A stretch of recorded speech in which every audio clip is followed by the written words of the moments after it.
Welcome to the Best Advice Podcast with your host, life and love success coach, and author of The Poison of Perfection, Angela Wadley. If you're looking for authentic, no-holds-barred advice about life, love, business, career, or health, you've come to the right place.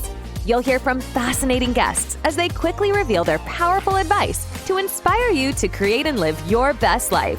So get ready, grab a pen, or make a mental note. You don't want to miss this. Hi, and welcome to the show. Thanks, Angela. It's a pleasure to be here.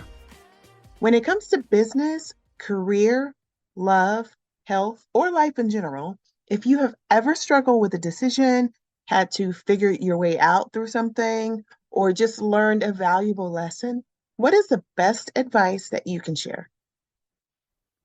When it comes to health, the best advice I could share is to build strong relationships with your medical team. My story started at the age of 9 with a diagnosis of type 1 diabetes, almost losing my life. And I've been collecting illness ever since, including gastroparesis and retinopathy. I even went blind in both eyes separately and needed 2 eyeball surgeries where they stick a vacuum cleaner in there. But it regained my sight, so I'm thankful. And I've also had brain surgery to remove a tumor. So I've had thousands of appointments, and I have found that I have the power to set the tone with doctors, gain their trust and respect, and just become a team with them. And some of the ways I do that is when I enter in the room, I will ask them how their day is going. Or perhaps I might say, hey, I noticed that you're running behind today. I hope you're not too stressed out. And I think they're shocked because most people are complaining that they're running behind rather than recognizing that, oh, they're affected by that too.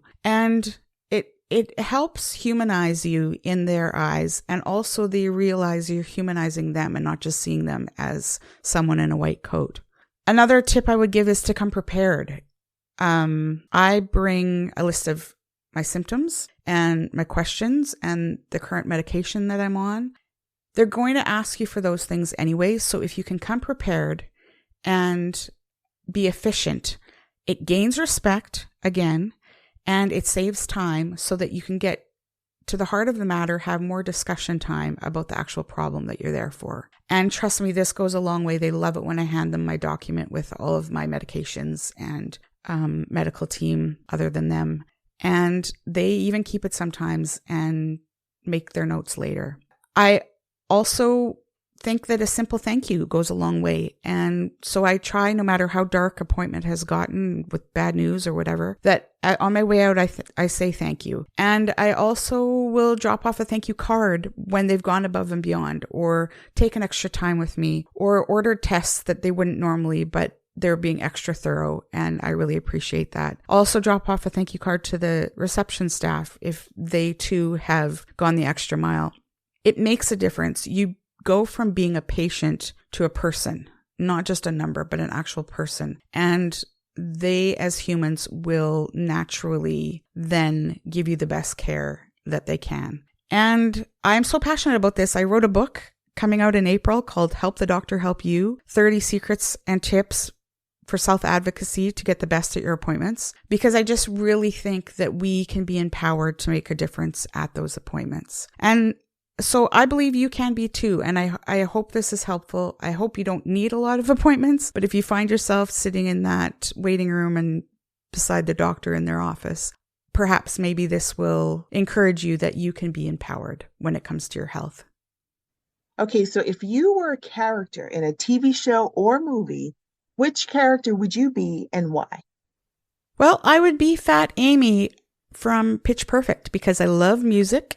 And I'm a little overweight and don't particularly love exercise. And people say I kind of look like her. Thank you so much for being on my podcast. Oh, you're so welcome. It's been a privilege. And if people want to connect with me or follow me out there in the world, I'm most active on Instagram at medicalmiss_stress. So medical mistress, you can find me there. And I also have a website called Less Health Stress. So there I am as well. Thanks again, Angela. Thanks for listening to this episode. Please subscribe and share with someone you care about. To catch all the latest from Angela, go to www.angelawadley.com. Until next time, keep growing and keep going.